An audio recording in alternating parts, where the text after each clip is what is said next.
अस्सलाम वालेकुम। बिस्मिल्लाहिर्रहमानिर्रहीम। I am Dr. Nusrat, MBBS, and I have done FCPS Part 1 in pathology, and I have also passed GCAT exam.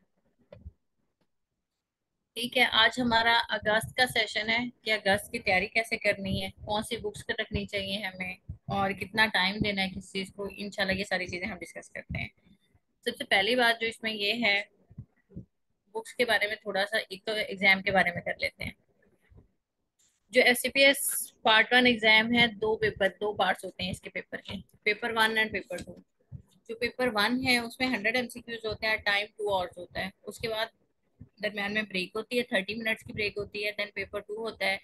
इसमें paper 2 में 100 MCQs होते हैं और 2 आवर टाइम होता है। ठीक है।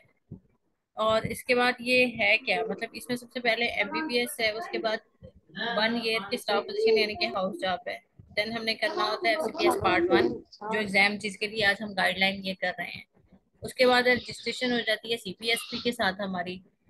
उसके बाद हम ट्रेनिंग ले लेते हैं अपनी जिस भी स्पेशलिटी में एग्जाम दिया हुआ होता है। First and second year of training के यानी कि R1 और R2 के बाद एक एग्जाम होता है IMM एग्जाम। वो एग्जाम करने के बाद थर्ड और फोर्थ ईयर की ट्रेनिंग है।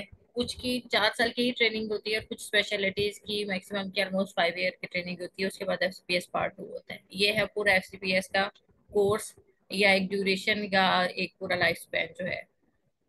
अब बुक्स पे आ जाते हैं। बुक्स यहीं पे डिस्कस कर लेते हैं।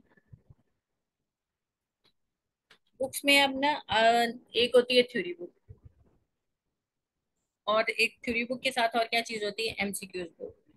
एफसीपीएस के एग्जाम में ये नहीं करना होता कि जितनी मार्केट में बुक्स अवेलेबल हैं वो सारी खरीद लाओ। जैसे ड्यूरिंग हाउस अब हमें आइडिया नहीं होता, जो कोई सीनियर बोल देता है कि ये बुक अच्छी है, हम वो कहते हैं ये भी ले लेते हैं, ये भी ले लेते हैं। एमसीक्यूज बुक्स का भी हमें पता नहीं होता।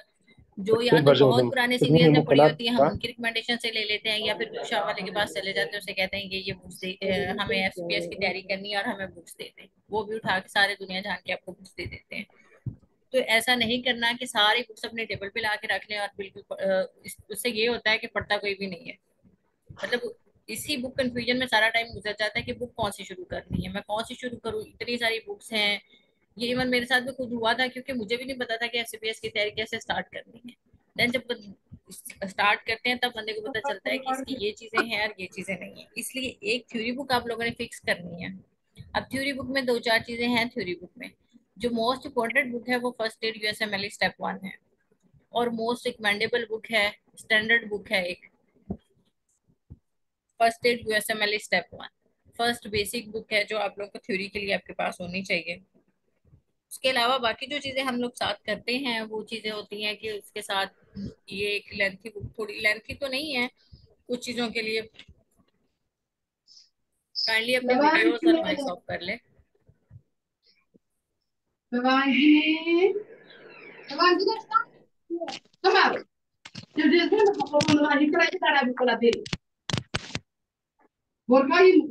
ठीक है, उसके बाद थ्योरी बुक में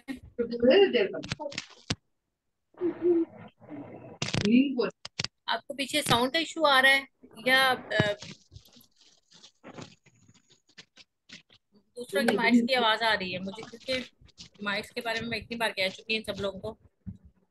काइंडली काइंडली सारे लोग अपने माइक्स ऑफ कर लें, कैमरा भी ऑफ कर लें।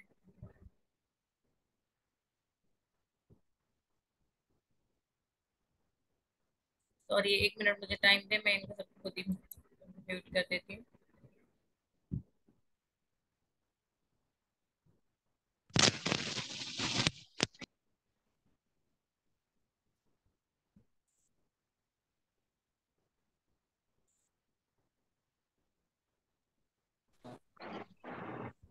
थोड़ा सा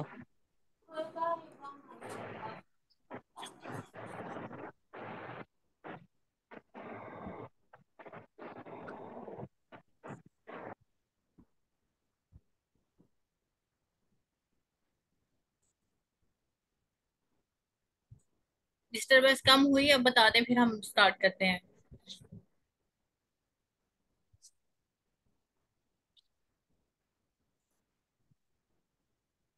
काइंडली वीडियो जिनकी ऑफ है, ऑन है, वीडियो भी ऑफ कर लें।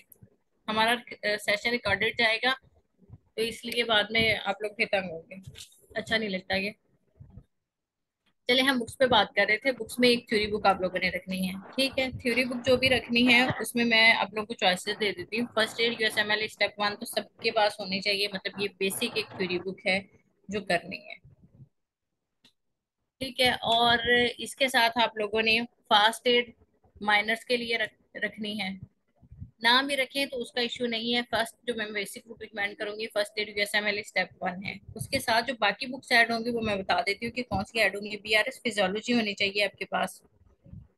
अगर आप लोगों को फर्स्ट ईयर यूएसएमएल स्टेप वन नहीं पढ़नी आती या आप लोगों का कंसेप्ट नहीं है अच्छे, तो फिर आपको बीआरएस फिजियोलॉजी की जरूरत पड़ेगी, नहीं तो नहीं पड़ेगी। पैथो के लिए पैथोमा है, ठीक है। अब आ जाते हैं, ये हमारी सारी बुक साथ में डिस्कस हो जाएगी। अब एमसीक्यू बुक्स पे आ जाते हैं, एक स्लाइड है जी, ये देखें।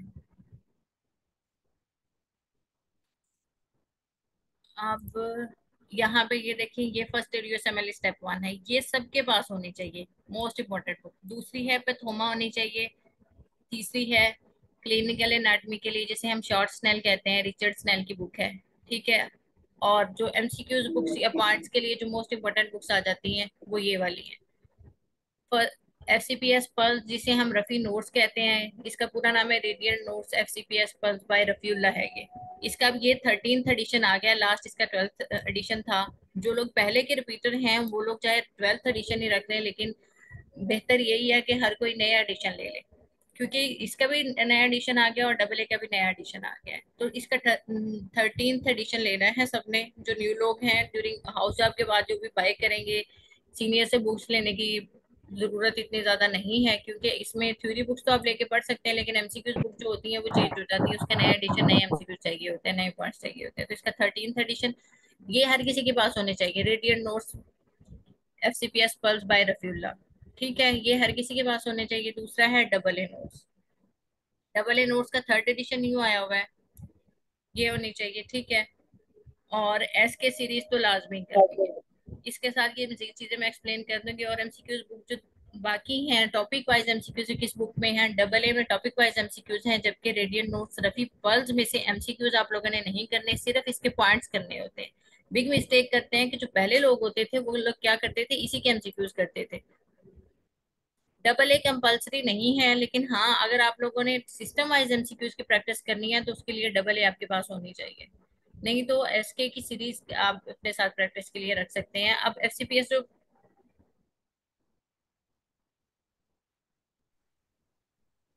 काइंडली अपने वीडियोस माइक्स ऑफ कर लें, और ये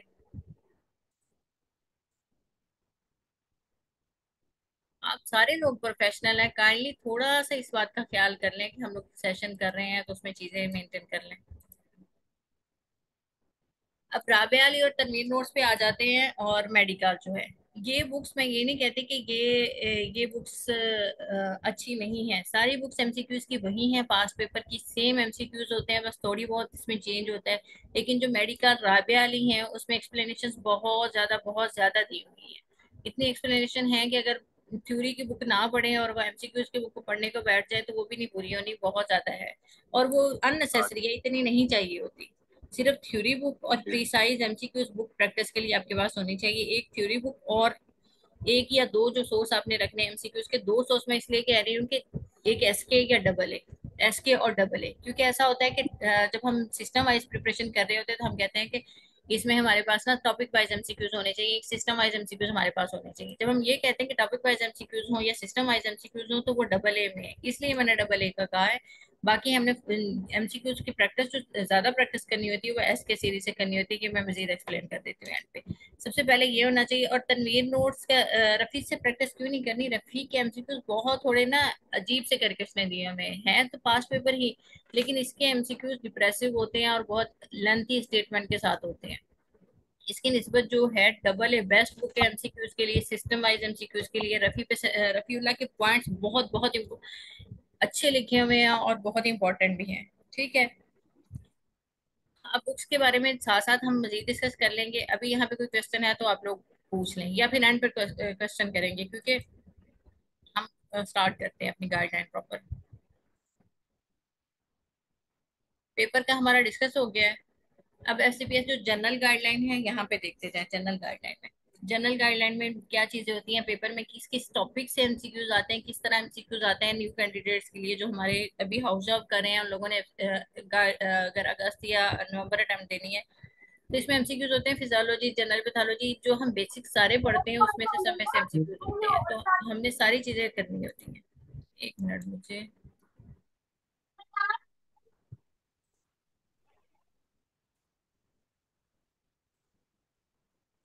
सॉरी।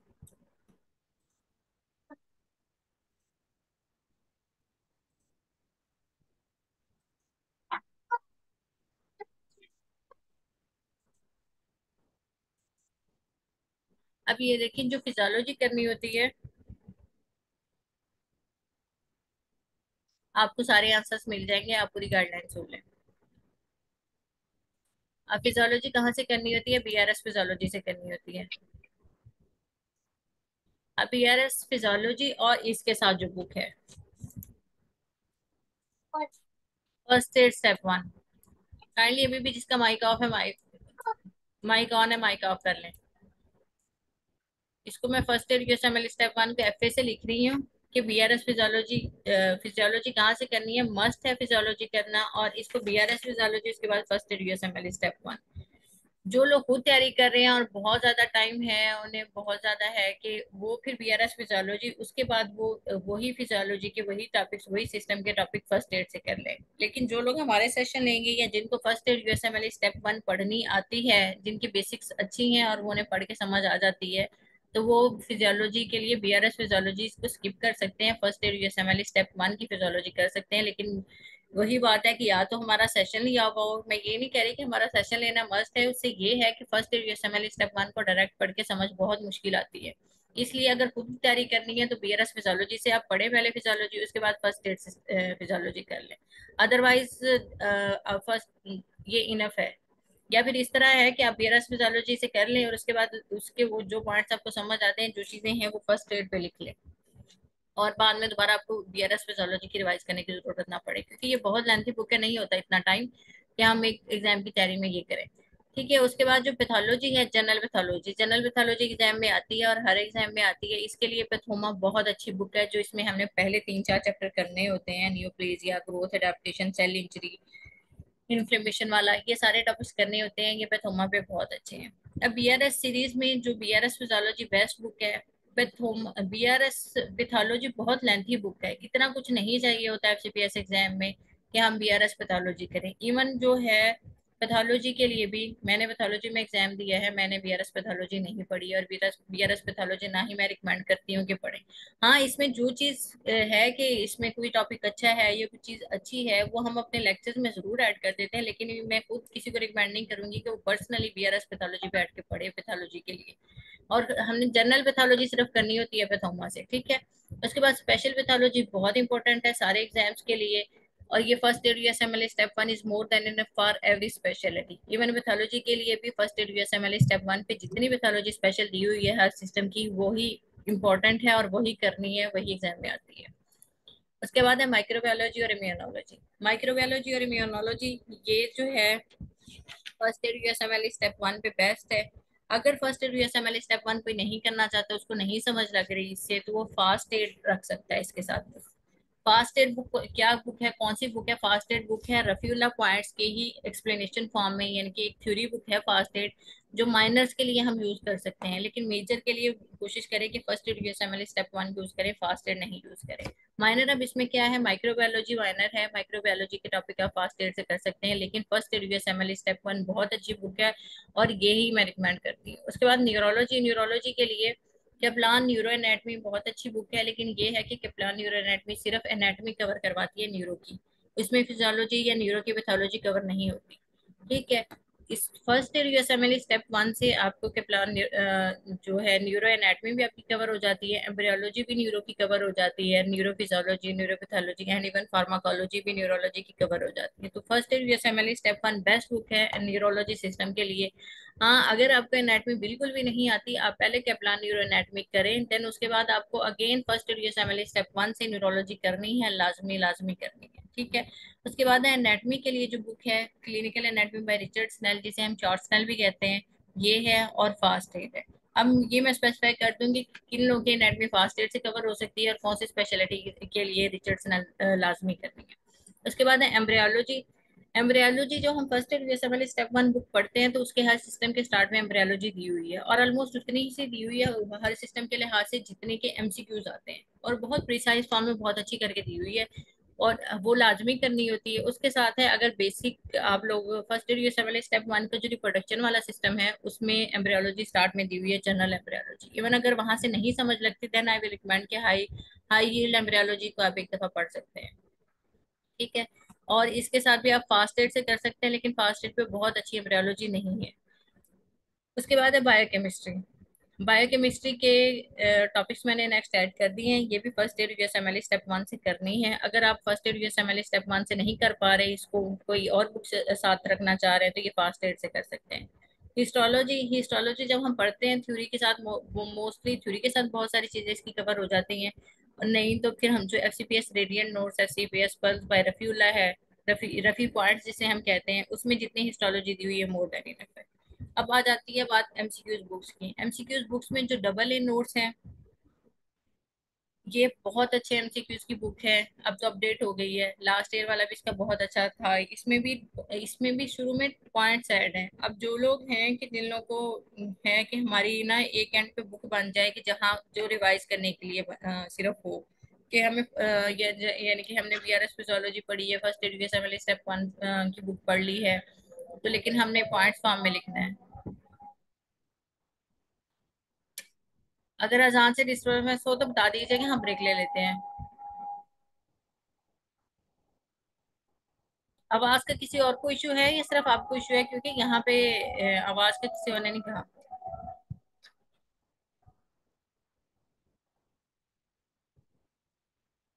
अब यहाँ पे ये देखिए कि डबल ए नोट्स जो बेस्ट बुक है। Thank you. अब इसमें देखिए डबल ए जो बहुत अच्छी बुक है, टॉपिक वाइज है, सिस्टम वाइज है। काइंडली सब लोगों को ये इशू नहीं है, एक मिनट दे मुझे।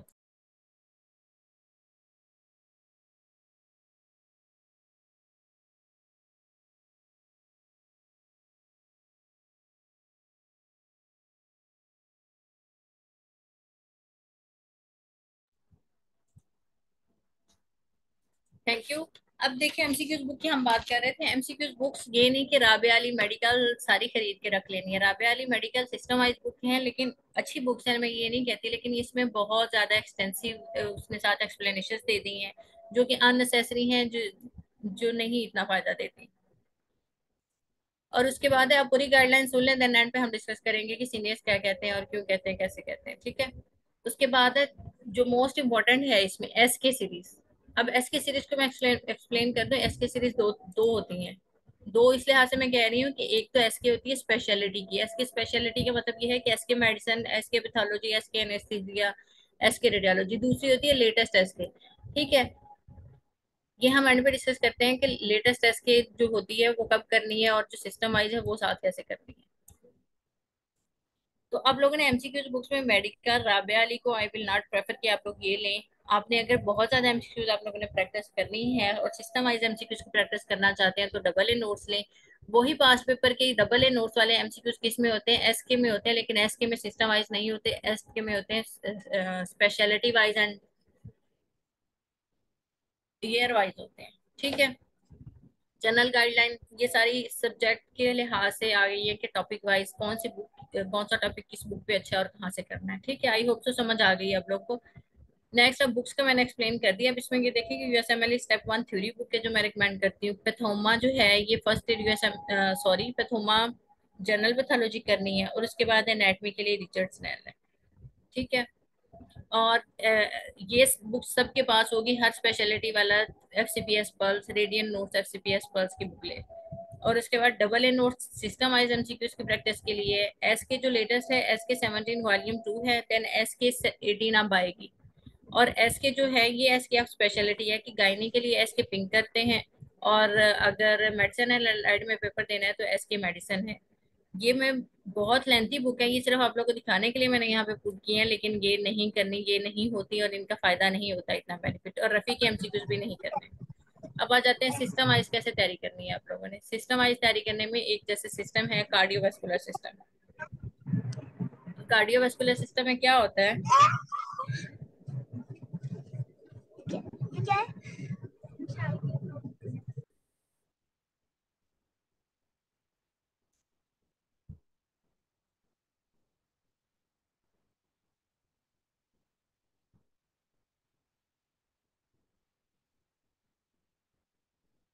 अब सिस्टम वाइज एमसीक्यूज की तैयारी में आप लोगों ने क्या करना है कि सिस्टम वाइज एक सिस्टम है कार्डियोवास्कुलर सिस्टम, इसकी हमने फिजियोलॉजी करनी है, बीआरएस फिजियोलॉजी से कर ले, ठीक है। उसके बाद दूसरी फिजियोलॉजी के फर्स्ट एड यूएसएमएल स्टेप 1 से रीड दे लें। अगर तो आप हमारे लेक्चर्स ले रहे हैं, कोई भी हमारा सेशन ले रहे हैं, तो आप बीआरएस फिजियोलॉजी स्किप कर सकते हैं, क्योंकि मैंने कोशिश की है सारी चीजें कि हम अपने लेक्चर में कवर करवा दें, आप लोग को बहुत ज्यादा बुक्स पे ना जाना पड़े। तो फर्स्ट ईयर यूएसएमएल स्टेप 1 से करें, देन उसके बाद वही सिस्टम की और जो पैथोलॉजी है वो फर्स्ट ईयर यूएसएमएल स्टेप 1 से करनी है सिर्फ, और किसी बुक पे जाने की जरूरत नहीं है। जब आप फिजियोलॉजी और पैथोलॉजी आप कर लेंगे कार्डियोवास्कुलर सिस्टम की, देन आप करेंगे radiant notes FCPS plus by Rafiullah से, वही सिस्टम सारा उससे रीड करेंगे आप। और उससे रीड करने के साथ क्या करेंगे कि जो चीजें रफीउल्ला में उसने दी हुई हैं उसके साथ जो चीजें मिस हैं या थोड़ी बहुत नहीं एक्सप्लेन, क्योंकि उसने एक्सप्लेन की हुई है लेकिन कुछ चीजें ज्यादा एक्सप्लेन नहीं है, वो चीज आप रफीउल्ला पे ऐड करते जाएंगे, ताकि एट द एंड आप लोगों को रिवीजन करने के लिए आपने दोबारा BRS physiology first aid USMLE step 1 पे नहीं जाना, आपने रफीउल्ला को ही पूरे एक बुक बना लेना, रफी रफी पॉइंट्स को ही आपने एंड पे रिवाइज करना है। उसके बाद सिस्टम वाइज एमसीक्यूज की प्रैक्टिस कहाँ से करनी है, डबल एमसीक्यू से करनी है, ठीक है। उसके बाद रेस्पिरेटरी सिस्टम का सेम है कि बीआरएस फिजियोलॉजी से इसकी फिजियो करेंगे, पैथोलॉजी के लिए हम फर्स्ट एड यूएसएमएल स्टेप 1 है रेडिएंट नोट्स पल्स हम करेंगे, रेस्पिरेटरी का सिस्टम पूरा करेंगे, और उसके बाद रेस्पिरेटरी के एमसीक्यूज डबल ए से करेंगे। अब ये है कि डबल ए एमसीक्यूज अगर आप सारे नहीं कर सकते, तो ये है कि आप इसके स्टार्ट वाले एमसीक्यूज कर लें, 100 एमसीक्यूज इसके कर लें स्टार्ट वाले, ठीक है, तब भी ठीक है। उसके बाद है एंडोक्राइन सिस्टम, एंडोक्राइनोलॉजी का सिस्टम जो है बीआरएस फिजियोलॉजी से इसकी फिजियोलॉजी नहीं तो फर्स्ट ईयर यूएसएमएल स्टेप 1 पे इसकी फिजियोलॉजी बहुत अच्छी दी हुई है, वहीं से कर लें तो बहुत अच्छी बात है। और ये पैथोलॉजी भी फर्स्ट एड स्टेप 1 पे ही आपने करनी है, उसके बाद वही इसके जब आप सिस्टम कर लेंगे उसके बाद ये जरूरी है, ये लाजिम बात है कि उसी सिस्टम के points radiant notes pulse by रफ्यूला से आप करें, लाजमी करें, स्किप नहीं करने। उसके बाद रीनल एसिड बेस बैलेंस है, बीआरएस फिजियोलॉजी इसे वही करना है, एसिड बेस बैलेंस। इसकी जो रीनल की फिजियोलॉजी है फर्स्ट एड स्टेप 1 से पैथोलॉजी करनी है सारी, और एसिड बेस बैलेंस के जो टेबल्स दिए हुए हैं फर्स्ट एड स्टेप 1 पे वो लाजमी करने हैं, क्योंकि उसमें से एमसीक्यूज आते हैं। उसके बाद यही जो सिस्टम है पूरा इसको रेडिएंट नोट्स पल्स से करेंगे आप, और उसके बाद है डबल ए से एमसीक्यूज की प्रैक्टिस।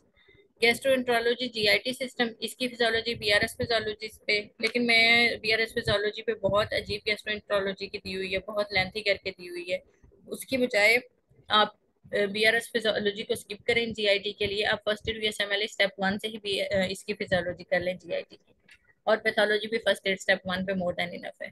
फिर जीआईटी के वही रफी के पॉइंट्स करने हैं, जैसे radial notes pulse by Rafiullah है, फिर डबल ए के एमसीक्यूज है। उसके बाद musculoskeletal system, musculoskeletal system first aid USMLE step 1 पे दिया हुआ है, और पैथोमा से भी कर सकते हैं ये। और उसके साथ है radial notes pulse by Rafiullah और डबल ए से एमसीक्यूज की प्रैक्टिस। और रिप्रोडक्शन सिस्टम, रिप्रोडक्टिव सिस्टम जो है ये फर्स्ट एड यूएसएमएल स्टेप 1 पे, इसकी फिजियोलॉजी भी दी हुई है और इसकी पैथोलॉजी भी बहुत अच्छी करके दी हुई है। हाँ बीआरएस में इसका अलग नहीं दिया हुआ, बीआरएस में इसकी फिजियोलॉजी है, एंडोक्राइनोलॉजी के साथ ही रिप्रोडक्टिव सिस्टम की फिजियोलॉजी दी हुई है, लेकिन आप फर्स्ट एजुकेशन वाले स्टेप 1 को करें तो तभी सारी चीजें कवर हो जाती हैं। उसके बाद radiant notes pulse by Rafi and double MCQs. Hematology, अब hematology first aid USMLE step 1 पे बहुत अच्छी दी हुई है, प्री साइज फॉर्म में दी हुई है, ठीक है। अब और ये पैथोमा में भी बहुत अच्छी दी हुई है, लेकिन पैथोमा में थोड़ी लेंथी करके है। अगर तो आप लोगों को फर्स्ट ईयर यूएसएमएल स्टेप 1 से समझ नहीं आ रही और आपके पास टाइम है तो आप पैथोमा से सारी हिमाटोलॉजी कर सकते हैं, नहीं तो आपको समझ है आपने प्रिसाइज फॉर्म में करनी है तो आप फर्स्ट ईयर यूएसएमएल स्टेप 1 की बुक पकड़े और वहीं से पढ़े, बहुत अच्छी पैथोलॉजी दी हुई है और सॉरी हिमाटोलॉजी दी हुई है, सारी पॉइंट सारी चीजें कवर हो जाती हैं। हाँ, जो जिन लोगों ने पैथोलॉजी में अपेयर होना है उन्हें मैं ये कहूंगी कि आप लोग फर्स्ट ईयर यूएसएमएल स्टेप 1 के बाद बेशक पैथोमा से एक दफा ही रीड दे लें, हिमाटोलॉजी को रीड लाजमी दे लें, उससे ये होता है कि एक तो रिवीजन हो जाती है, दूसरा ये कि कुछ बातें जो बिल्कुल नहीं समझ आ रही फर्स्ट एड स्टेप वन से वो भी कवर हो जाती है, लेकिन मोस्ट इंपॉर्टेंट के रिवीजन हो जाती है। और इसको फिर रेडियंट नोट्स पल्स बाय रफीला से करना, डबल एमसीक्यू। अब आ जाती है माइनर्स की बारी। माइनर्स की बुक्स को मैंने पहले बता दिया है कि माइनर के आप first aid USMLE step one से करेंगे। इसमें माइक्रोबायोलॉजी बहुत अच्छी दी है first aid USMLE step one पे। आप लोगों ने वहां से नहीं करना चाहते तो आप फास्ट एड से कर सकते हैं। उसके बाद इसके पॉइंट्स डबल ए से इसके पॉइंट्स डबल ए पे दिए हुए हैं, बल्कि इसके एमसीक्यूज डबल ए पे बहुत अच्छे दिए हुए हैं माइक्रोबायोलॉजी के। आप वो प्रैक्टिस करें तो आपकी माइक्रोबायोलॉजी सारी चीजें बहुत अच्छे से याद भी रह जाती है और कवर हो जाती है जब वो एमसीक्यूज हम सॉल्व कर लेते हैं। उसके बाद है रेडियन नोट्स बायोग्राफी पल्स, ये तो करना ही है। अब बैक्टीरियोलॉजी के जो लोग पैथोलॉजी में अपेयर होंगे, ये जनरल गाइडलाइन में दे रही हूँ, और जनरल गाइडलाइन के साथ सबके लिए बहुत इंपॉर्टेंट है। मतलब आपने जिस भी स्पेशलिटी में एग्जाम देना है उसके लिए इंपॉर्टेंट है। नेक्स्ट हम स्पेशलिटी वाइज चीजें डिस्कस करेंगे नीचे जाके। उसमें मैं ये चीजें नहीं एक्सप्लेन करूंगी, उसमें सिर्फ हम उस स्पेशलिटी के हिसाब से पढ़ते जाएंगे। तो यहाँ पे ये है कि बैक्टीरियोलॉजी में जो लोग पैथोलॉजी के अलावा जितने भी सारी स्पेशलिटीज के हैं ना, वो ये सारे टॉपिक्स बैक्टीरियो के कवर करेंगे। अब वो कवर कर लें फर्स्ट एड से कर लें या फास्ट एड से कर लें, लेकिन करने हैं। इसमें है क्या, क्लासिफिकेशन का टेबल दिया हुआ है फर्स्ट एड स्टेप वन पे, ग्राम पॉजिटिव ग्राम नेगेटिव का, बहुत अच्छा करके दिया हुआ है। अगर वो कर लेंगे तो इसमें बहुत सारे पॉइंट्स और बहुत सारी एमसीक्यूज की बातें वहीं पे कवर हो जाती है। उसके बाद टॉपिक है कैप्सुलेटेड बैक्टीरिया का, कैटालिस्ट पॉजिटिव ऑर्गेनिजम्स का एक छोटा सा है। बैक्टीरियल जेनेटिक्स है, जिसमें ये मेंशन है कि ड्रग रेजिस्टेंस कॉन्जुगेशन से होती है या ट्रांसक्रिप्शन से होती है, और प्लाज्मिड का क्या रोल है, ये चीज होती है। इसके एक एमसीक्यू आए हुए थे ड्रग रेजिस्टेंस के हवाले से। उसके बाद है एंडोटॉक्सिन एक्सोटॉक्सिन का, ये तो हर स्पेशलिटी में ऑलमोस्ट इसके रिलेटेड एमसीक्यूज होता है। क्लस्ट्राइडियम टेटनी बोटुलिनियम है, स्टेफिलोकोकस ऑरियस ऑर्गेनिज्म करना है, स्टेफिलोकोकस एपिडर्माइडस सेप्रोफिटिकस ये करने हैं सारे। स्ट्रेप्टोकोकस नमूनी है, विरिडियम स्ट्रेप्टोकोकाई करना है। स्ट्रेप्टोकोकस पायोजीन्स है, एक लैक्टेशिया एंड स्ट्रेप्टोकोकस बोविस है। Bacillus serous and bacillus anthrax, क्लस्ट्राइडिया की सारी स्पीशीज जितनी भी हैं, क्लस्ट्राइडियम डेफिसाइल और ये वाली सारी। उसके बाद है क्रोनिबैक्टीरियम डिप्थीरियाई, ट्यूबरकुलोसिस इलाज में करना है। Neisseria neisseria meningitis and neisseria gonorrhoea दोनों इंपॉर्टेंट है। Haemophilus influenza, legionella pneumophila, pneumonia के हवाले से इसके क्वेश्चन आते हैं। सूडोमोनास एरिजिनोसा के तो क्वेश्चन हर स्पेशलिटी में पूछे हुए होते हैं। सैल्मोनेला टाइफी है, ई कुलाई है, शाइगिल्ला है, कैम्पेलोबैक्टर जेजिनाई है, विब्रियो कलरा है, एच पाइलोरी है।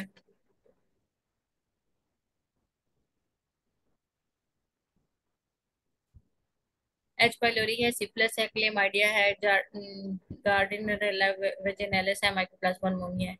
कार्ली हम लोग ना क्वेश्चंस एंड पे ले लेते हैं, मैं सबके क्वेश्चंस एंड पे आंसर कर दूंगी इस तरह ना, वरना हमारा सेशन जो चीज हम कवर करना चाह रहे हैं वो रह जाएगी फिर। आप लोगों के सबके आंसर्स मैं कर दूंगी, एक क्वेश्चन एंड पे रख लें आप लोग सारे।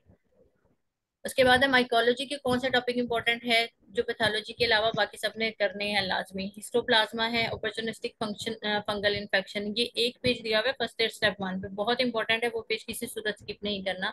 निमोसिस्टिस जीरोविसाई, HIV एड्स के साथ इसका क्वेश्चन आया हुआ होता है। उसके बाद पैरासाइटोलॉजी के लिए जो माइक्रो ऑर्गेनिज्म इंपॉर्टेंट है उसमें जियार्डियल एम्बलिया है, एंटीमाइपा हिस्टोलिटिका, क्रिप्टोस्पोरेडियम है, टॉक्सोप्लाज्मा गोंडाई, प्लाज्मोडियम है, ट्राइकोमोनास वेजिनालिस है, एंटीमीबा वर्मिकुलरिस, एस्केरिस लम्ब्रिगाइड्स, इंसाइलोस्टोमा डिडिनेल है, बुशरेरिया बेंक्रॉफ्टी, taenia solium, डाइफोलोबोथ्रियम Latham, Echinococcus ग्रैनुलोसस, Schistosoma. और पैरासाइट हंट के नाम, सॉरी पैरासाइट हिंट्स के नाम से एक टेबल बना हुआ है फर्स्ट एड स्टेप वन में, वो लाजमी करना है। उसके बाद वायरोलॉजी में डीएनए वायरसेस में पॉक्स वायरस है, एडिनो वायरस है, पैरो वायरस है, हर्पीज वायरस है, रोटा वायरस है। देन RNA वायरस आ जाते हैं कि रोटा वायरस है, influenza, rubella virus, measles, mumps, rabies virus, ये बहुत इंपॉर्टेंट ये करने हैं वायरोलॉजी में आप लोगों ने। उसके बाद जो मोस्ट इंपॉर्टेंट है हेपेटाइटिस वायरसेस, किसी सूरत स्किप नहीं करने, HIV का टॉपिक है। उसके बाद आगे ये जो कैपिटल फॉर्म में सारे दिए हुए हैं, ये टेबल्स बने हुए हैं कि common causes of pneumonia and meningitis first aid USMLE step one में दिए हुए हैं। ये एज वाइज भी इसमें दिया हुए हैं, और ऑर्गेनिज्म स्पीच में मेंशन है, तो उसमें एज वाइज जो ऑर्गेनिज्म का क्वेश्चन आता होता है इसलिए वो टेबल करने हैं दोनों। उसके बाद है common causes of vaginal infection का, ये गायनी वालों के लिए बहुत इंपॉर्टेंट टेबल है। वेजाइनल इन्फेक्शन का टेबल है फर्स्ट स्टेप वन पे। और टार्च इन्फेक्शन सबके लिए इंपॉर्टेंट है, लेकिन मोस्ट इंपॉर्टेंट गायनी वालों के लिए सबसे ज्यादा इंपॉर्टेंट है। और उसके बाद है फार्माकोलॉजी माइनर में है, आप इसको कर सकते हैं रेडियन नोट्स बाय रफी और डबल ए, दोनों बुक से कर लेंगे आप लोगों का कवर हो जाएगा। उसके बाद पब्लिक हेल्थ साइंसेज और जनरल जो है, इसमें रफी पे जितनी दी हुई है और डबल ए पे जितनी दी हुई है मोर देन इनफ है। ठीक है, हिस्टोलॉजी का भी जितनी रेडियन नोट्स बाय रफी ने दी हुई है और डबल ए से दी हुई है। अब ये बात है कि जिस बुक को आप जो टॉपिक को आप थ्योरी बुक से कवर करेंगे, थ्योरी बुक से कवर नहीं कर पा रहे, सिर्फ पॉइंट्स कर रहे हैं, उसके एमसीक्यूज की प्रैक्टिस आपने ज्यादा करनी है। मतलब उसके एमसीक्यूज की प्रैक्टिस आपने डबल ए से लाजमी करनी है और उसके पॉइंट्स बहुत अच्छे से करने हैं रफी से। और अब यहाँ पे एक टॉपिक मिस हमारा हो गया थोड़ा सा, इम्यूनोलॉजी।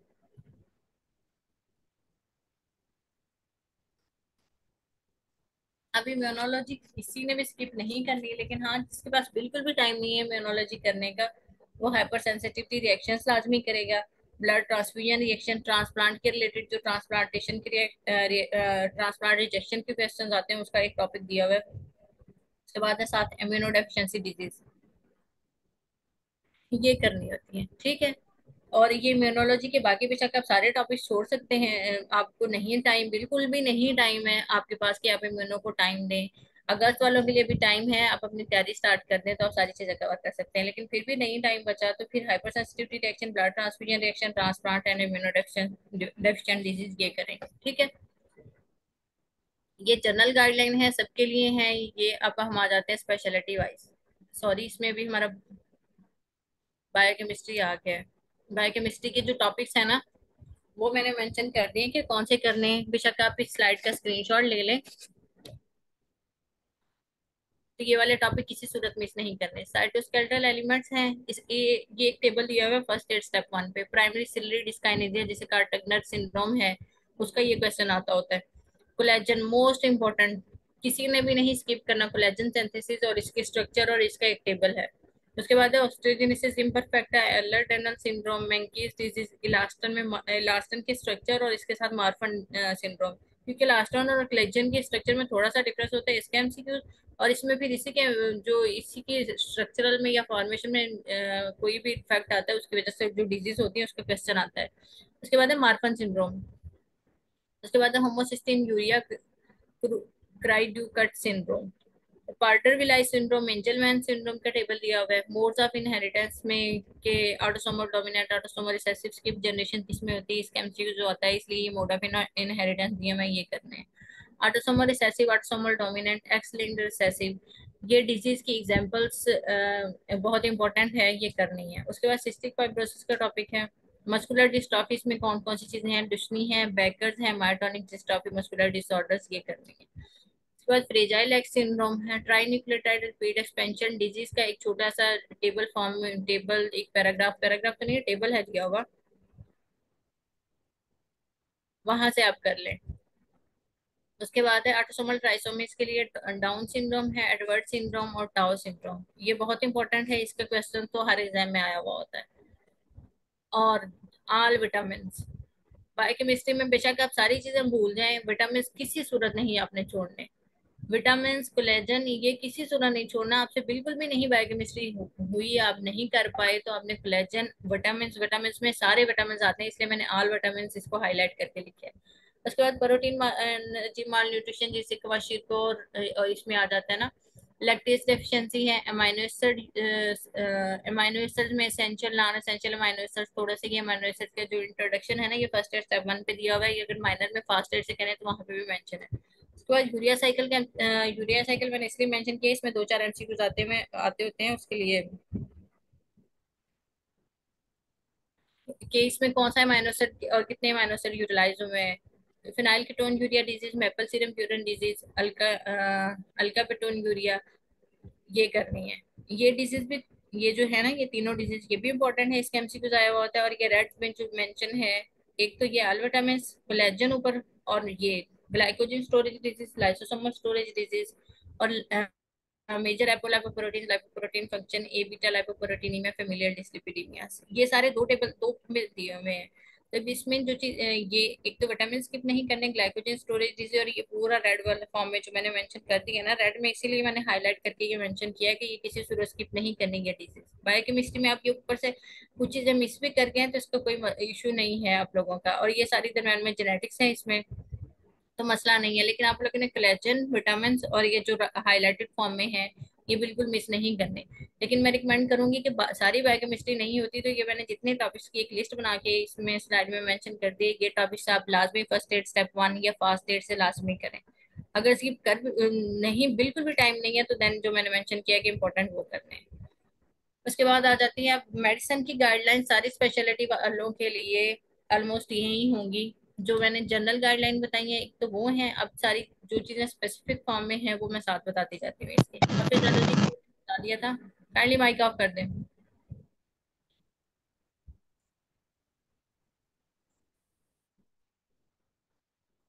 अब इसमें मेडिसिन में वही चीजें, मेडिसिन की गाइडलाइन सारी वही है जो जनरल गाइडलाइन मैंने पीछे सारी एक्सप्लेन कर दी है, बस हम इसको शॉर्ट शॉर्ट फॉर्म में करते जाते हैं।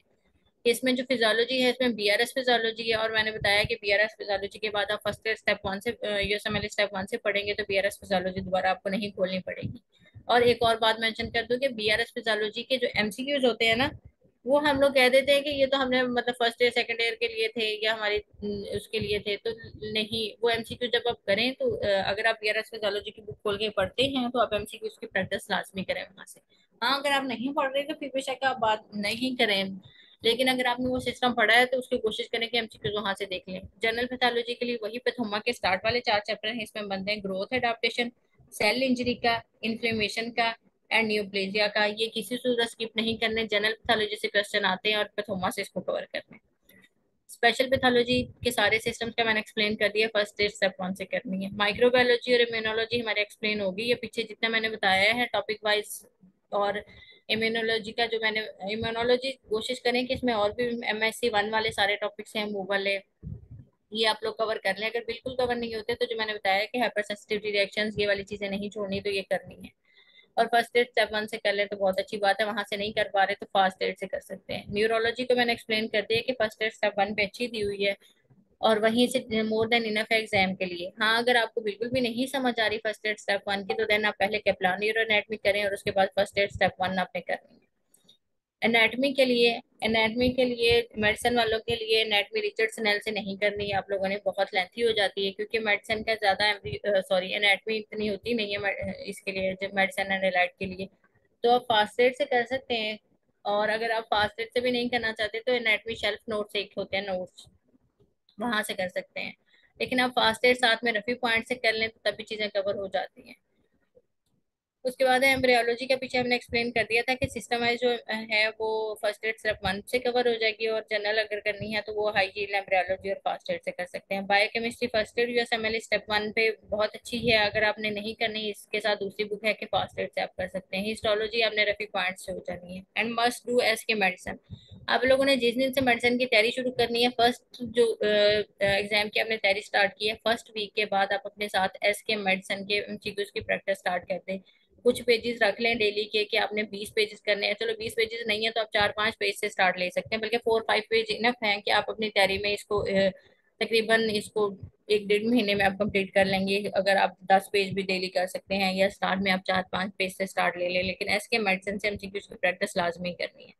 उसके बाद है double A note system wise MCQs के लिए, और एस के लेटेस्ट। एस के लेटेस्ट में क्या चीजें हैं, एस के 17 वॉल्यूम 2 है और एस के 18 अब आ जाएगा, तो ये दोनों चीजें लेटेस्ट हैं। इसमें से आपने किसी स्पेशलिटी के एग्जाम नहीं छोड़ने, मतलब आपने इसमें जो रेडियोलॉजी का पेपर दिया हुआ है, एनेस्थीसिया का पेपर दिया हुआ है, गायनी का दिया हुआ है, सर्जरी का पेपर दिया हुआ है, वो आप करेंगे, लाजमी करेंगे। और सारी स्पेशलिटी वाले एस के जो लेटेस्ट है उसके सारे पेपर्स करेंगे, चाहे वो पैथोलॉजी में एग्जाम दे रहे हैं फिर भी वो एस के, जो एसके के लेटेस्ट में उसका दिया हुआ है एग्जाम, जनरल सर्जरी का एग्जाम दिया हुआ है, मेडिसिन का एग्जाम दिया हुआ है, रेडियोलॉजी का उसमें पेपर मेंशन है, तो वो सारी चीजें करेंगे। ठीक है, ये हो गया हमारा मेडिसिन का।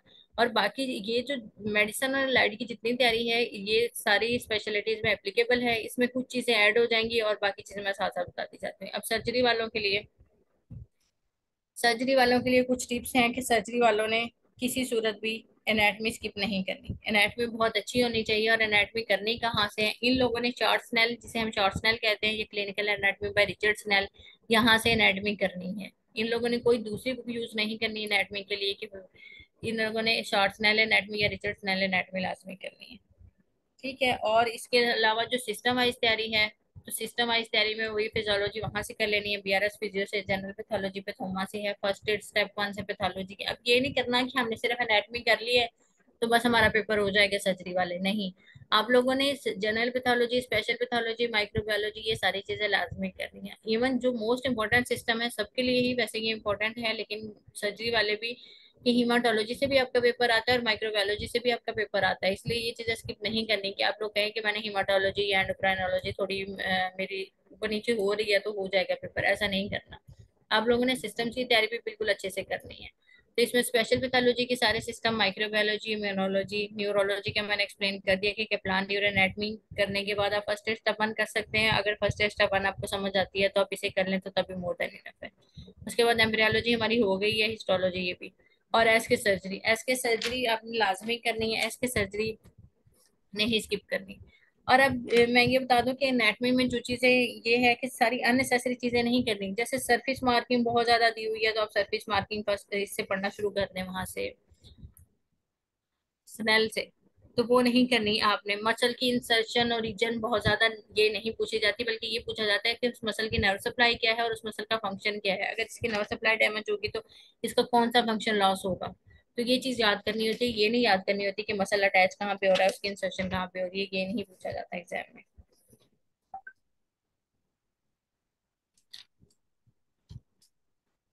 ठीक है, ये चीज होगी हमारी सर्जरी के लिए।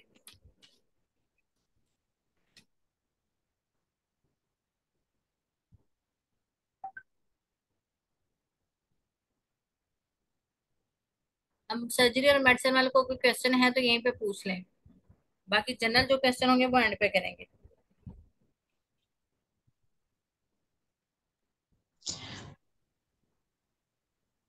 उसके बाद है गायनी एंड ऑब्स्टेट्रिक्स। बहुत सारे बच्चे गायनी एग्जाम देते हैं, तो गायनी के लिए सारी चीजें वही हैं जो जनरल मेडिसिन एंड एलाइड में की हैं, वही करनी है सारा कुछ। इन लोगों ने एनाटमी में, एनाटमी ये लोग फास्ट एड से भी कर सकते हैं, और स्नेल से सिर्फ इन लोगों ने जो टॉपिक करना है किसी सूरत भी स्किप नहीं करना है, एब्डामन, पेल्विस एंड पेरिनियल, ये शॉर्ट स्नेल या रिचर्ड स्नेल से करना है। दूसरा इन लोगों के लिए इंपॉर्टेंट, बहुत इंपॉर्टेंट है कि एम्ब्रियोलॉजी बहुत अच्छे से आनी चाहिए। एम्ब्रियोलॉजी स्किप नहीं करनी इन लोगों ने। जो गायनी हाउस में एग्जाम देंगे वो एम्ब्रियोलॉजी स्किप नहीं करेंगे। ठीक है। और इसमें जो मोस्ट इंपॉर्टेंट इन लोगों के लिए सिस्टम है कि reproductive system and endocrine system, ये बहुत अच्छे से करना है। ये क्वेश्चन मैं आपका एंड पे दूंगी डॉक्टर साहब।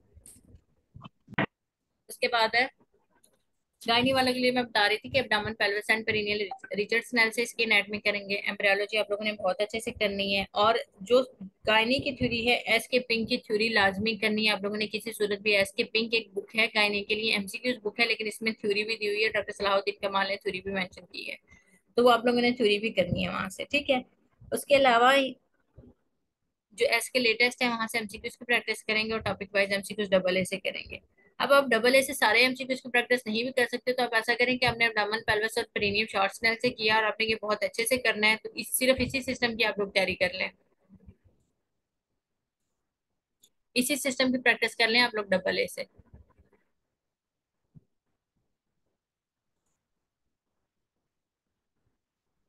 मेडिसिन की गाइडलाइंस ऊपर हो चुकी हैं, और इसमें एस के पिंक से करना है। इसके अलावा आप लोगों ने इंपॉर्टेंट इसमें क्या करना होता है कि जो हिस्टोलॉजी के लिए थोड़ा सा मैं गाइड कर दूं कि पेल्विस पेरिनियम की सारी स्ट्रक्चर्स की, ओवरी की जो एपिथेलियम की हिस्टोलॉजी है वो आप लोगों ने करनी होती है। इनफेंट मदर मोर्टेलिटी का आप लोगों को आइडिया होना चाहिए गायनी वालों के लिए। और इसके अलावा जो लोकल एनेस्थीसिया की ड्रग हैं, खासकर जो एपिजियोटमी में यूज होती हैं वो, और एपिजियोटमी के मसल्स, कौन सा मसल कट डाउन होता है, इसकी कॉम्प्लिकेशन क्या है, ये सारी चीजें एमसीक्यूज में पूछी जाती है, तो ये सारी चीजें पता होनी चाहिए। ठीक है। गायनी आप वालों के लिए ये चीजें स्पेसिफिक है। और जो इनके लिए एमसीक्यूज बुक है वो एस के पिंक है, जो इनकी स्पेशलिटी की है, और इसकी थ्योरी भी बहुत इंपॉर्टेंट है। उसके बाद है साइकेट्री। साइकेट्री के एग्जाम की बिल्कुल तैयारी वैसे ही है जैसे मैंने मेडिसिन की तैयारी बताई है। इसमें इन लोगों ने क्या चीज और एक चीज ऐड हो जाती है कि इन लोगों ने साइकेट्री का जो चैप्टर है यूएसएमएल फर्स्ट एड, यूएसएमएल स्टेप 1 पे वो लाजमी करना है, वो किसी सूरत भी स्किप नहीं करना। ठीक है। वो आप लोगों ने स्किप नहीं करना। साइकेट्रिक पोर्शन बहुत अच्छे से करना है। एनाटॉमी के लिए आप फास्ट एड और रफीउल्ला से इनफ है आप लोगों के लिए एनाटॉमी। और एमसीक्यूज प्रैक्टिस की जो बुक है ज़िशान मसूद है, लेकिन कोशिश करनी है कि जब आप पहली दफा ज़िशान मसूद करना शुरू करें तो उसमें जो चीजें हैं, जो चीजें मतलब उसमें जो चीज मिस्टेक है वो, क्योंकि हर बुक में कोई ना कोई मिस्टेक होती है, तो वो साथ साथ पहली दफा में ही आप करेक्ट करते जाएं, ताकि आप जब रिवीजन करें तो मसला ना हो। डबल ए से आप लोग सब टॉपिक वाइज एमसीक्यूज करेंगे, और एस के लेटेस्ट से सारे स्पेशलिटीज का एग्जाम करेंगे। आप फिजियोलॉजी के लिए वही बीआरएस फिजियोलॉजी है, इसको फर्स्ट एड स्टेप वन भी कर सकते हैं। डॉक्टर निहास, काइंडली ये काम आप बंद कर दें।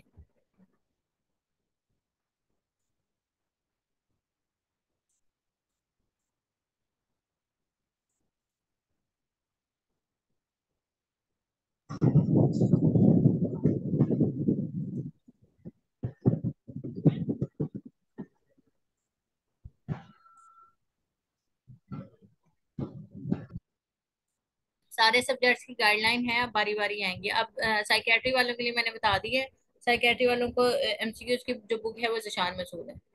उसके बाद है ऑप्थेल्मोलॉजी। ऑप्थेल्मोलॉजी के लिए वही जनरल मेडिसिन वाला सारा कुछ करना है, लेकिन इसके लिए जो चीज थोड़ी सी अलग है वो ये है कि इन लोगों ने हेड एंड नेक की एनाटमी करनी है लाजमी। एनाटमी में इन लोगों के लिए जो चीज इंपॉर्टेंट है, हेड एंड नेक की एनाटमी इन लोगों को आनी चाहिए ऑप्थेल्मोलॉजी वालों को।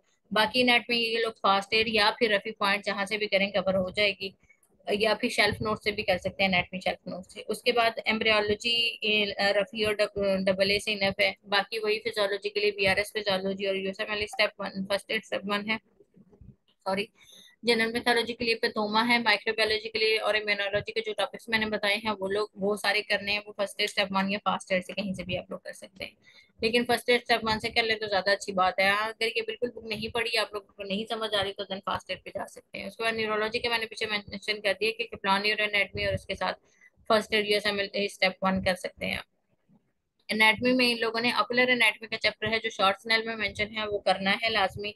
उसके अलावा हेड एंड नेक की एनाटमी होनी चाहिए ऑप्थेल्मोलॉजी के लिए। और बायोकेमिस्ट्री के टॉपिक्स पीछे एक्सप्लेन हो गए, वो सारे करने हैं फर्स्ट स्टेप वन से ही। Histology Rafi note Rafi point से करनी है, या रेडियन नोट्स एफसीपीएस पॉइंट से करनी है। पास पेपर के लिए रामेश पास पेपर है। नोट्स के लिए सामा नोट्स फॉर ऑप्थेल्मोलॉजी है। सिस्टम वाइज एमसीक्यूज के लिए डबल ए है, और एस के लेटेस्ट है। एस के लेटेस्ट से भी सारे पेपर करने हैं, इसको स्किप नहीं करना। और कोशिश करें कि एस के लेटेस्ट से तो सर्जरी के पेपर करने ही है। अगर आप उसके रिसेंट जैसे एस के 16 और एस के 17 मिनी है एक, दोनों जो रिसेंट से बुक्स हैं उसमें से भी एस के सर्जरी के पेपर आप करें, क्योंकि उससे ये है कि एनाटमी वगैरह सारी चीजें बहुत अच्छे से कवर हो जाएंगी ऑप्थेल्मोलॉजी वालों की। वैसे जो इन लोगों के लिए स्पेसिफिक नोट्स हैं वो सम ऑप्थेल्मोलॉजी नोट्स लाजमी करने हैं, और जो पास पेपर के हैं रमेश पास पेपर हैं इन लोगों के लिए। उसके बाद है रेडियोलॉजी।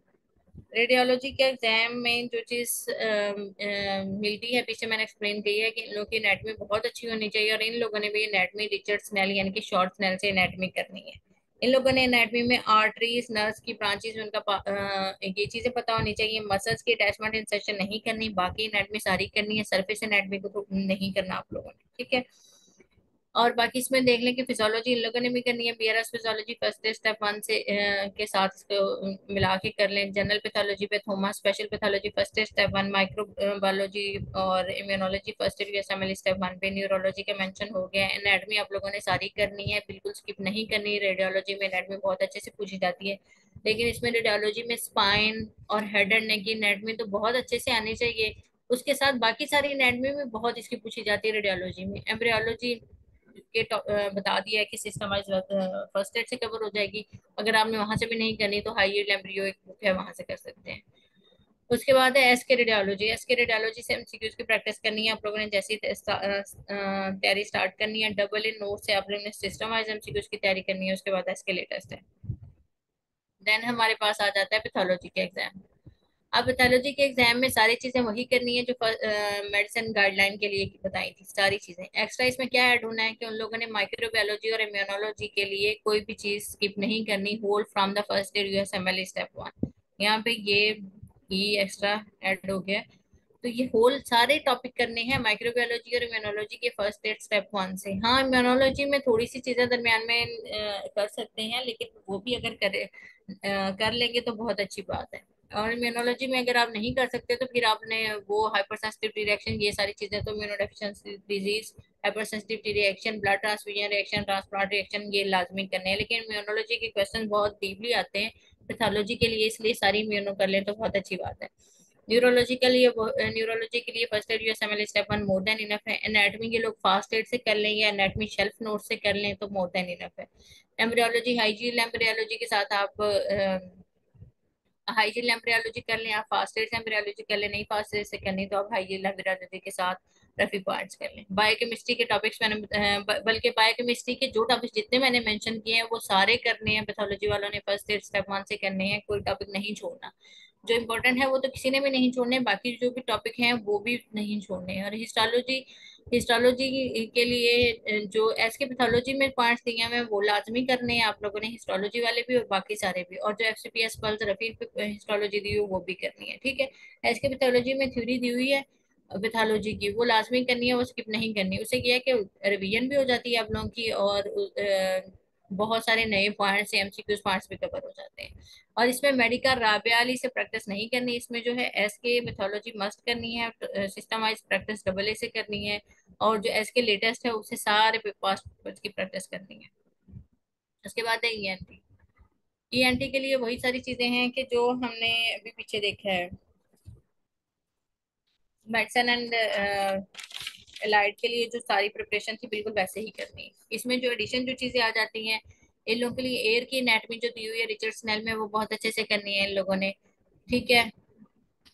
और रीनीज वेबर्स टेस्ट ये सारी चीजें करनी है। और इसके लिए जो पास पेपर की बुक है वो निगार नोट्स है, और डबल ए नोट्स एमसीक्यूज बुक है, और एस के लेटेस्ट के सारे पेपर करने हैं। बाकी वही फिजियोलॉजी पीआरएस फिजियोलॉजी से, जनरल पैथोलॉजी पैथोमा से, स्पेशल पैथोलॉजी फर्स्ट स्टेप 1 से, माइक्रोबायोलॉजी इम्यूनोलॉजी के लिए फर्स्ट स्टेप 1, न्यूरोलॉजी के लिए फर्स्ट स्टेप 1, न्यूरो एनाटमी के लिए ये लोग फास्ट एड या एनाटमी शेल्फ नोट्स के साथ फर्स्ट रफी के पॉइंट्स। रफी के पॉइंट्स तो किसी ने भी किसी सूरत स्किप नहीं करने, लेकिन अगर आपको किसी थ्योरी बुक से पढ़ने का टाइम नहीं मिला तो एनाटमी आप लोग फास्ट एड के साथ रफी पॉइंट से कर सकते हैं, या एनाटमी शेल्फ नोट्स के साथ रफी पॉइंट से कर सकते हैं।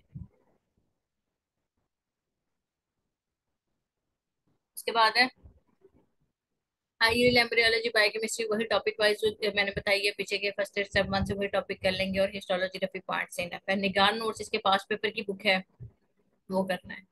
उसके बाद एनेस्थीसिया आ गया। एनेस्थीसिया के लिए सेम वही है जो फर्स्ट मेडिसिन के लिए तैयारी की थी।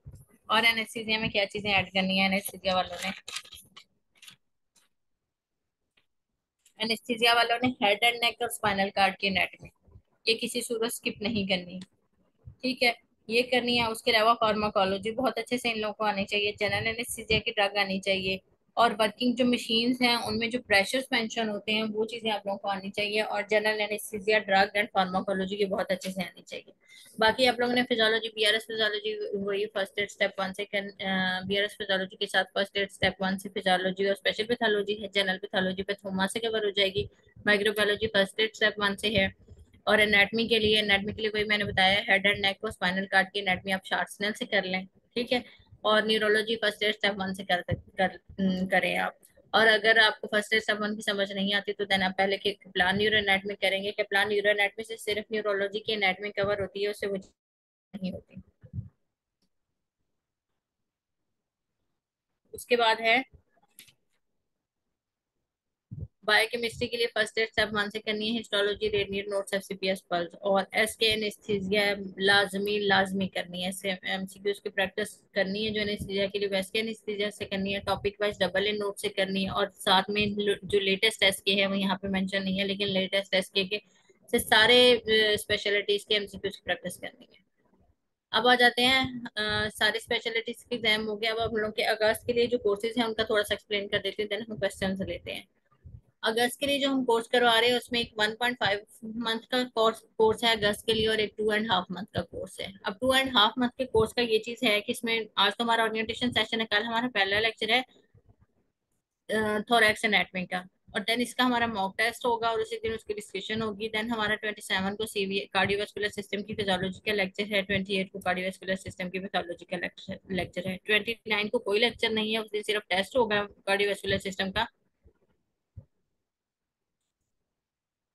और इसके अलावा मैं आंसर करती हूँ सबके क्वेश्चन, सभी ये एक्सप्लेनेशन सुन लें। उसके बाद है मॉक टेस्ट की डिस्कशन नेक्स्ट डे हमारी होगी। उसके बाद रेस्पिरेटरी सिस्टम हम करेंगे, रेस्पिरेटरी सिस्टम की एक दिन इंशाल्लाह हम फिजियोलॉजी करेंगे, उसका पूरा लेक्चर होगा। और उसके बाद पैथोलॉजी है, देन मॉक टेस्ट, और उसकी उसी दिन डिस्कशन होगी। देन एक दिन हमने रखा है इसमें रिवीजन क्लास नहीं होगी, रिवीजन डिस्कशन होगी। आप लोग कार्डियोवास्कुलर सिस्टम और रेस्पिरेटरी सिस्टम की रिवीजन करेंगे, और उस दिन जो भी आप लोगों के इन दोनों सिस्टम में क्यूरीज होंगी हम उन पर एड्रेस करेंगे। उसके बाद एब्डोमेन पेल्विस पेरिनियम हम करेंगे, देन इसका है, ये पूरा हमारा स्केड्यूल मेंशन है, सारे ग्रुप्स में शेयर है।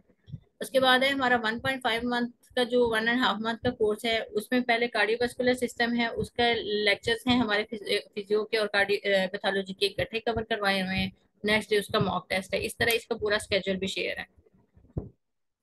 Thank you so much. हम लोग अब क्वेश्चन करते हैं।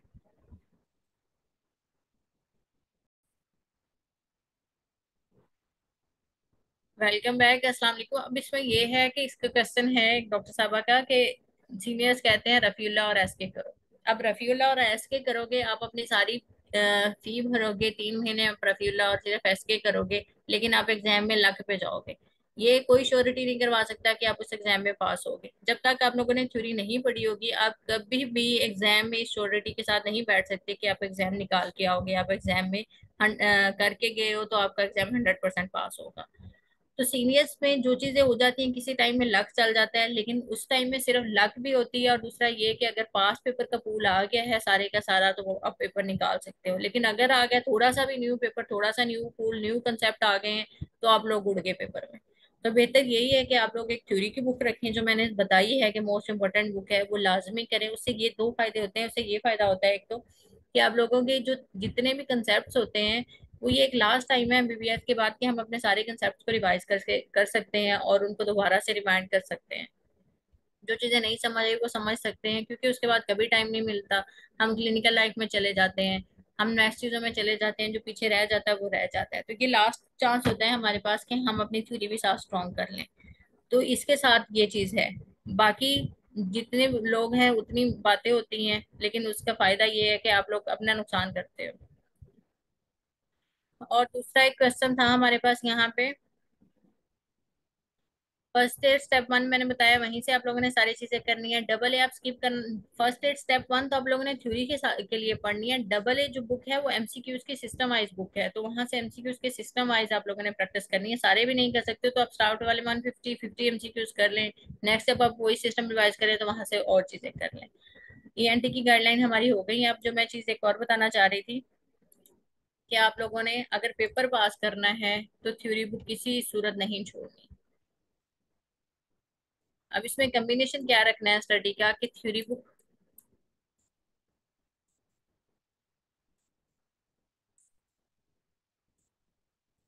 थ्योरी बुक करनी है, साथ में थ्योरी बुक के आपने रफी पॉइंट्स करने हैं। रफी पॉइंट्स के बाद आपने सिस्टम वाइज एमसीक्यूज की प्रैक्टिस करनी है डबल ए से। ठीक है, अगर आप डबल ए बिल्कुल भी नहीं कर पा रहे, तो देन आपने अपने एस के पैथोलॉजी साथ स्टार्ट कर देनी है विद इन इस तैयारी के। और आप लोगों ने थ्योरी किसी सूरत स्किप नहीं करनी। क्योंकि आप स्किप करेंगे तो वो अब अपने अपना नुकसान करके जाएंगे पेपर में। अगर थोड़े से भी नए एमसीक्यूज आ गए, थोड़े से कंसेप्ट आ गए, आप लोगों को नहीं आएगा वो। क्योंकि सीपीएसपी के, ये सीपीएसपी पता क्या करती है, पास पेपर देती है, लेकिन वो जो पास पेपर में जो पिछली बार एमसीक्यूज आया हुआ होता है ना, उसके साथ वाली लाइन उठा के देती है वो। मतलब जो एमसीक्यूज का भाई बहन बनता है ना, वो होता है। हम कहते हैं कि ये पास पेपर में से तो है, स्टार्ट करते हैं हम उसकी एमसीक्यूज का पढ़ना शुरू करते हैं सीपीएसपी के पेपर में बैठ के, तो हमें लगता है ये पेपर ना मैंने फलां बुक में कर लिया था, ये एमसीक्यूज मैंने किया हुआ है। जब हम वो अ, करते हैं तो लेकिन एंड क्वेश्चन पूछा ही कुछ और होता है जाके, तब हमारी आंखें खुलती हैं इसने क्या पूछा है। अब मैं एग्जांपल देती हूँ, मैंने पैथोलॉजी में एग्जाम दिया। पैथोलॉजी में ग्राम स्टेनिंग का आप लोगों को भी आइडिया है एमबीबीएस में, तो मैंने ग्राम स्टेनिंग बहुत अच्छे से किया था टॉपिक। लेकिन मुझे सारे ग्राम स्टेनिंग के स्टेप्स और ये सारी चीजें पता थी, लेकिन उसके एमसीक्यूज पता उन्होंने क्या था कि जो मुझे ये पता था कि अल्कोहल डिकलोराइजर है, उन्होंने ये पूछा था कि अल्कोहल डिकलोराइजर है, हाँ ठीक है हम मानते हैं डिकलोराइजर है, लेकिन इसकी बॉन्डिंग कहाँ पे जाके होती है, हाइड्रोक्सिल ग्रुप के साथ होती है, कार्बन के साथ होती है, किस पे साथ जाके ये बॉन्डिंग करता है, तो ये चीज होती है। तो ये चीजें होती हैं कि आप लोगों ने, इसलिए कहते हैं कि थ्योरी बुक किसी सूरत से स्किप नहीं करनी। और ये है कि एग्जाम किस तरह पास होता है, एग्जाम इस तरह पास नहीं होता कि आपने सिर्फ एमसीक्यूज बुक कर ली है, आपने रैंडम स्टडी कर ली है, इससे कभी एग्जाम पास नहीं होता। आपने अपनी स्टडी अब स्टार्ट करनी है अगस्त के लिए, तो आपने कंसिस्टेंट रहना है।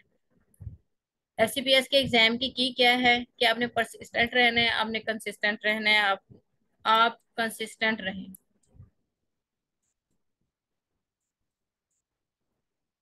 आप परसिस्टेंट रहें, आप कांस्टेंट रहें, आप कंसिस्टेंट रहें। आपने कुछ भी हो जाता है, आप डेली एमसीक्यूज डेली आप अपनी थ्योरी की बुक पढ़ें, डेली आप सारा अपना स्टडी स्केड्यूल जो आपने बनाया है वो फॉलो करें। हाँ, फैमिली में बहुत सारे प्रॉब्लम्स आ जाते हैं, साथ में फंक्शंस इवेंट्स, ये सारी चीजें लाइफ का पार्ट है, ये चलती रहती हैं। लेकिन इसके साथ जो चीज है कि आपने एक दिन आपने अगर नहीं पढ़ पाए तो ये नहीं कि आपने नेक्स्ट डे भी नहीं करना कि कल का तो रह गया। आप मेरा आप कोशिश करें कल वाला भी कवर करें और आज वाला भी कवर करें। ठीक है, उससे ये होता है कि जब आप कंसिस्टेंट रहते हैं तो एक पूरा एक मोमेंटम बड़ा बना होता है स्टडी का, वो उसमें करते हैं और उससे बहुत सारे कंसेप्ट भी क्लियर होते हैं और फायदा होता है। और मैं यकीन दिलवाती हूँ जो लोग कंसिस्टेंटली पढ़ते हैं, डेली कोशिश करते हैं कि अपने स्किप नहीं करने हैं आपने, तो मतलब आपने पेपर में पास होना है तो वो अपने दिन स्किप नहीं करते, अपनी स्टडी इसलिए नहीं छोड़ते कि आज मैं ड्यूटी से आया हुआ हूँ, आज मैं थका हुआ हूँ तो आज मैं नहीं पढ़ता। लेकिन ऐसा करने से पेपर पास नहीं होता। आप डेली पढ़ें, आप कंसिस्टेंट रहें, आप थ्योरी पढ़ें, आप उसकी रिवीजन करें। एससीपीएस के एग्जाम में ये चीज नहीं होती कि आपने मतलब मैंने मेडिसिन का पेपर देना है तो, या मैंने पैथोलॉजी में पेपर देना है तो मैंने पैथोलॉजी में पीएचडी करनी है, मुझे सारी चीजें ए टू जी आनी चाहिए, ऐसा नहीं है। एफसीपीएस के एग्जाम में ये होता है कि जो चीजें आपने पढ़ी हैं उनको रिवीजन आपने कितनी बार दी है, जो चीज आपने कंसेप्ट के साथ पढ़ी है उसको रिवाइज कितना किया है। इसलिए जो भी अपना स्टडी स्केड्यूल बनाए उसमें कोशिश करें डेली आप आधा घंटा, 40 मिनट, 45 मिनट आप रिवीजन के रखें, आप थ्योरी बुक की रिवीजन के रखें कि आप उसमें जो पिछले दिन में आपने पढ़ा है ना, एक सिस्टम के हमने लेट्स सपोज हमने उसकी फिजियोलॉजी की है तो नेक्स्ट डे आप हमने उसकी पैथोलॉजी करनी है, लेकिन आप फिजियोलॉजी का एक 40 मिनट आपने रखे हैं, आप उसमें बुक खोलें जिस भी आपने थ्योरी बुक से पढ़ा है, उसे जल्दी जल्दी सारी वो चीज रिवाइज करें आप। ठीक है, रिवाइज करेंगे तो आप लोगों को फायदा है, अदरवाइज आप लोगों को मैं नहीं कहती कि आप लोग का पेपर पास होगा। जो लोग रिवीजन, आप लोगों ने एमसीक्यूज बुक की रिवीजन का टारगेट कितना रखना है, आपने टारगेट रखना है कि एमसीक्यूज बुक जो अपनी एसके की अपनी एमसीक्यूज बुक है वो 6 से 7 टाइम आप कर सके, मिनिमम भी 2 से 3 टाइम आप लोग कर सके। जो एसके लेटेस्ट है उसको 6 to 7 टाइम आपने करना है और एंड वाले मंथ में करना है। कोशिश करें कि 1.5 मंथ में आप लोग थ्योरी कवर कर लें सारे। जो हमारे सेशन ले रहे हैं वो लोग भी और जो नहीं ले रहे, ये सारी गाइडलाइन मैंने जनरल गाइडलाइन ली है, कोई हमारे सेशन पेड सेशन या इस तरह से रिलेटेड गाइडलाइन नहीं दी मैंने। बस आप लोगों को अब ये स्केड्यूल बताने लगी हूँ कि आप कोशिश करें 1.5 मंथ में आप अपनी सारी थ्योरी कवर कर लें। उसके बाद जो टाइम बचता है उसमें आपने एस के जो स्पेशलिटी की एस के है वो तो आप लोगों ने साथ साथ करनी है। ठीक है, और जो उसके बाद जो टाइम बढ़ता है 1 मंथ, लास्ट वाले 1 मंथ में आपने रफी पॉइंट्स पे हमारा एक लेक्चर बना हुआ है, how to read Rafi and how to solve MCQs, kindly वो लोग सारे ये सारे देखें, वो एक सेशन है हमारा रिकॉर्डेड बना हुआ, वो देखेंगे, उससे रफी पढ़नी आ जाएगी आप लोगों को और उससे एमसीक्यूज की प्रैक्टिस करना आ जाएगी। वो वैसे एमसीक्यूज की प्रैक्टिस करनी है, वैसे रफी पढ़नी है, रफी की आप लोगों की एक थ्योरी बुक बन जाएगी। जो एंड पे 1 मंथ में क्या करना है आप लोगों ने, एस के जो अपनी स्पेशलिटी की एस के है वो करनी है, और आपने जो लेटेस्ट एस के है एस के 17 वॉल्यूम 2 और एस के 18 बनेगी वो करनी है। ये और इसके साथ रफी, इनकी 6 से 7 रिवीजन आप लोगों ने कंप्लीट करनी है लास्ट 1 मंथ में, और मैक्सिमम रिवाइज करना है सारी चीजों को। इंशाल्लाह आप लोगों का एग्जाम पास हो जाएगा। Thank you so much.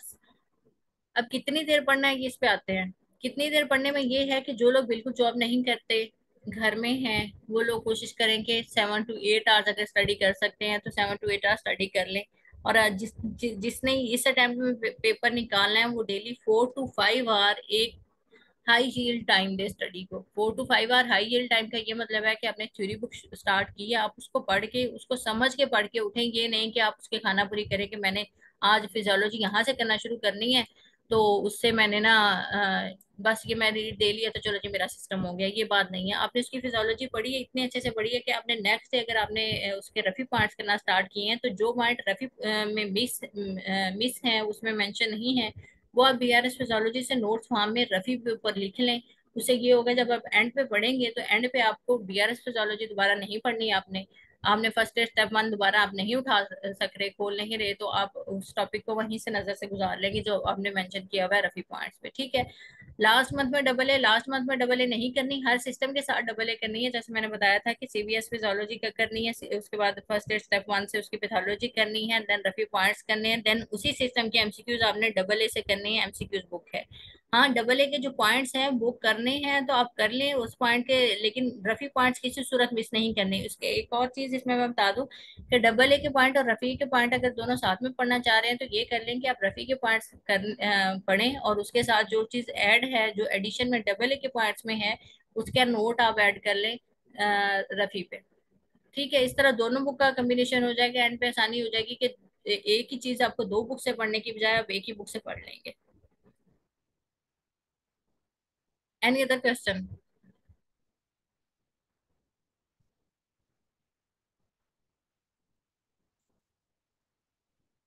Thank you so much.